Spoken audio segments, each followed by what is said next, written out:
it's your girl Bella. How are you? So in today's Fix My Credit Friday episode, we will talk all about the new tool that the IRS recently launched so you can track the status of your stimulus check or direct deposit. So I will talk all about how the tool works, what error messages you may see and what they mean, and I will answer a few questions that I've received from my audience.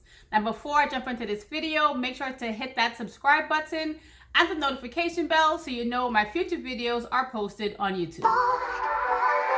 As you guys know, the U.S. federal government recently approved a $2 trillion stimulus package to help combat the financial crisis that we are currently in because of the coronavirus pandemic.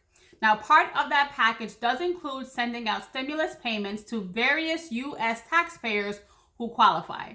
Now, if you are not sure whether you qualify or not for payments, I will put a link above and in the description box below to a video that I previously did where I talk about who qualifies, who doesn't qualify, and how much you can expect to receive. Okay, so let's jump right into how the tool works, and then we'll talk about what things you may see once you log in. So here is the main screen of the tool that the IRS launched. Now, the exact website, as you can see, is listed above here, irs.gov/coronavirus/getmypayment. And then you'll hit the Get My Payment button.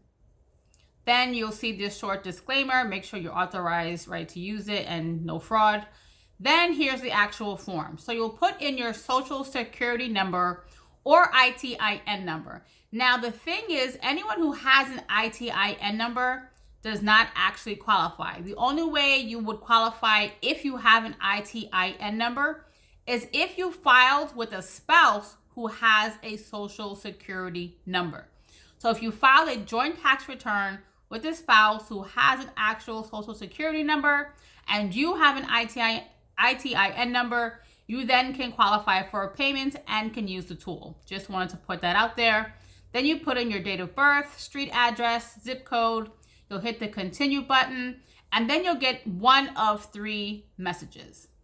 So once you move on to the next screen, you will get one of three updates. You will either get one, a payment status. It will tell you your payment has been processed and when you can expect to receive it.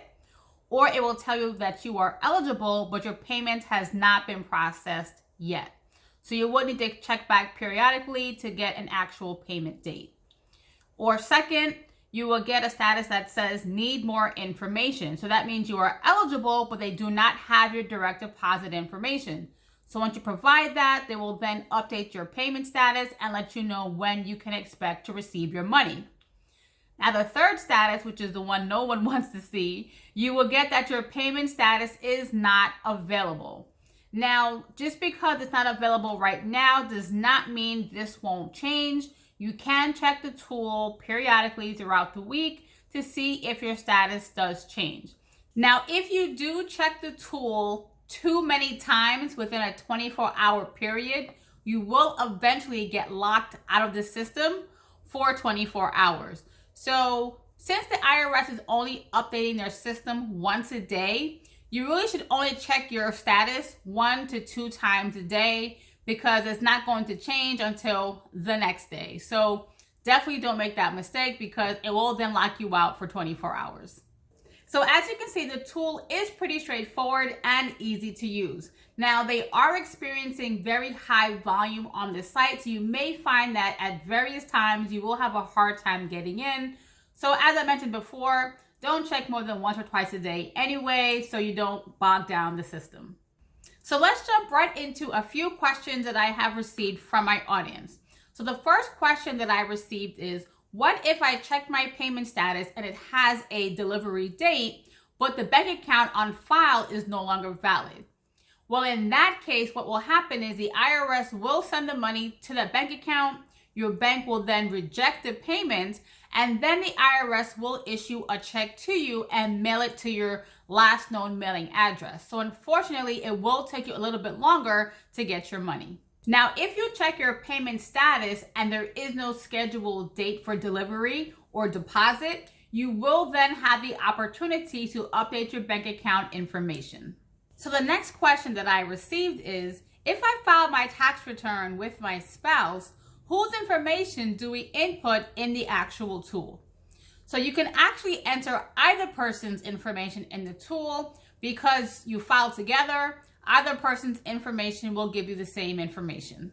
The next question is, I filed my 2019 taxes and I actually owed the IRS and I paid them electronically. Can I use that information to send my stimulus payment via direct deposit? Now, unfortunately, the answer is no. They will not be able to use that bank account information to send you your money. But what you can do is go into the tool, and as long as your payment has not been scheduled, you can go into the tool and provide them with your current bank account information. Now, if you are experiencing an error message when you input your personal information, it might be because of the way you are entering your address. Now, what you want to do is make sure that the way you are putting it into the tool matches exactly how it is listed on your actual tax return. So if you are using any abbreviations and your tax return has it spelled out or vice versa, make sure to correct that, and that will more than likely correct the error message, and then you can move forward and use the tool. Now, if you have a question you want featured in a future Fix My Credit Friday episode, feel free to send me a DM on Instagram, or you can send me your question via email, and I can hopefully feature your question in a future episode.